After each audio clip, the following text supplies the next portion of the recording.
Yeah, I've been rescued from the disease of alcoholism. I was in rough shape when I came to the mission. To make a long story short, I essentially was drinking to live and living to drink. And it was not a good way to live. I knew I was doing wrong. I knew I could do better, but I just couldn't. I was in the throngs of addiction. And in coming to the mission, I remember the first day I walked in there, I said, this is it. My life is now officially over. Mm. And little did I know that it was just beginning. Yeah. So coming to the mission and coming to Tabernacle, it's all played into me finding the Lord, which is what I've determined.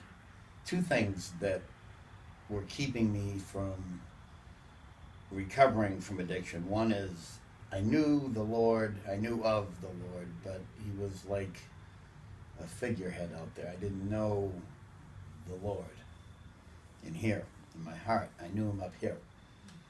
I used to keep him on a shelf, essentially. When I was in a situation or whatever, I'd be like, oh, God, help me. And normally he would, and then that was me. I put him back on the shelf. That is honestly, it's horrible to say, but it's honestly how I viewed the Lord. The second thing was, I'm an engineer and I figure things out for a living. One thing I could never figure out was one word, humility. And that was a big stumbling block for me. I just couldn't figure out what humility meant or what it was in here or even up here. So I think I kind of drank my way around trying to find it, to be honest with you. I mean, it's horrible to admit, and I'm not proud of it, but it's the truth. And in coming to the mission, I was humbled. God, I think, took me and said, I'm not going to explain humility to you. I'm going to take you by the scruff of the neck and rub your nose in it like a puppy and drag you along and show you what humility is. And I can be hard-headed at times. Sometimes I have to be shown, and I believe that God took me and put me in the mission. He took my vehicle, took my job, took my place to live, landed me in the mission. No family out here, no money to get anywhere. I was stuck at the mission, and I was not getting out of there, and he made sure of that. And as time went along, I rather enjoyed being there. I mean, it's opened my eyes and my heart, and I found Jesus. Mm-hmm.